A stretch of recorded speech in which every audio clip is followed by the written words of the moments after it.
En este video te vengo a hablar de la mejor extensión de todas, una extensión que no te puede faltar si vas a desarrollar código frontend. Estoy hablando de Live Server.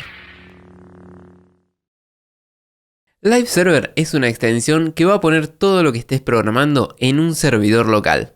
Esto te va a permitir ver tu sitio desde el buscador predeterminado en tu compu o desde cualquier otro dispositivo que esté conectado a la red. O sea que vas a poder ver todo lo que estés codeando desde cualquier compu, un celu o potencialmente también un Smart TV. Mientras que estén conectados a la misma red, obviamente. Y aparte, todos los cambios que vayas haciendo en tu código se van a ir actualizando automáticamente para que siempre tengas la versión más actualizada en todos los dispositivos. Esta es una de las extensiones que a donde sea que voy la instalo porque me hace la vida muchísimo más fácil cuando tengo que testear compatibilidad visual entre varios dispositivos. Y creo que si solo pudiera instalar una extensión sería esta. A continuación te voy a mostrar cómo utilizar todas sus funciones, pero primero pasemos a instalarla.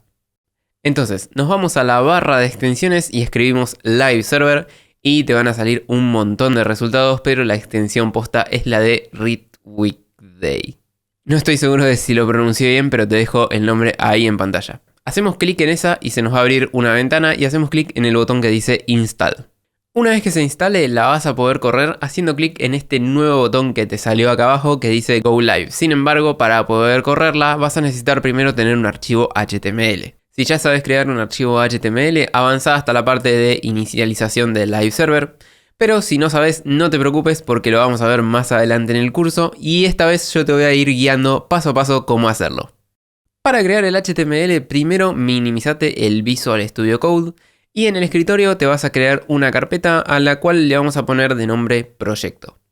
Hace doble clic y entra en esa carpeta y ahora vas a hacer clic derecho y te va a salir esa opción que tanto te hinché que actives cuando instalamos el Visual Studio Code, que es abrir con Code.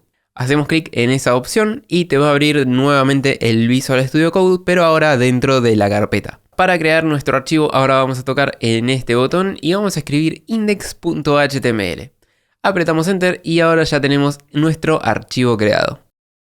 Entonces, volviendo al Live Server, para abrir este nuevo archivo en nuestro buscador, vamos a tocar el botón este que está acá abajo que dice Go Live y automáticamente nos va a abrir nuestro buscador predeterminado en la página index.html.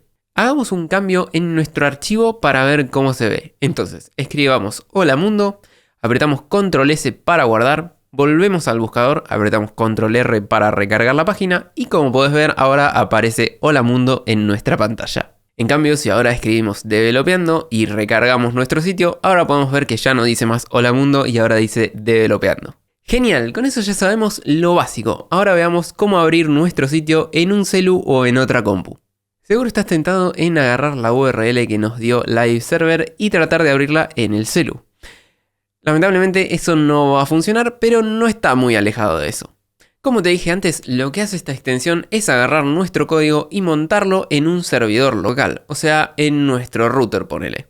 Entonces, para acceder simplemente necesitamos nuestro IPv4 y el número de puerto. El número de puerto lo tenemos en la URL y suele ser 5500. Y la IPv4 la vamos a conseguir haciendo los siguientes pasos. Abrite la consola del Windows apretando la tecla de Windows y escribiendo cmd. Ahora en la ventana negra que se abrió, escribí ipconfig y apretá Enter.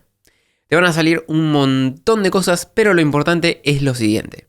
Si estás conectado a una red Wi-Fi, la IPv4 la vas a encontrar en la sección que dice Wireless LAN Adapter. En cambio, si tu compu está conectada por cable al router, la IPv4 la vas a encontrar en la sección que dice Ethernet Adapter. Con esto en mano, simplemente lo copiamos y lo escribimos de la siguiente manera. Primero ponemos el IPv4, luego unos 2 puntos y seguido de eso ponemos el puerto que nos dio Live Server, que en este caso era 5500. Te va a quedar algo así y si ahora abro esta URL me abre mi sitio web en el celu. Genial, ¿no? Espero que hayas encontrado esta extensión tan útil como yo y que te haya gustado el video. Si fue así, no te olvides de suscribirte y de dejarnos un like y bueno, nosotros nos vemos en el próximo video.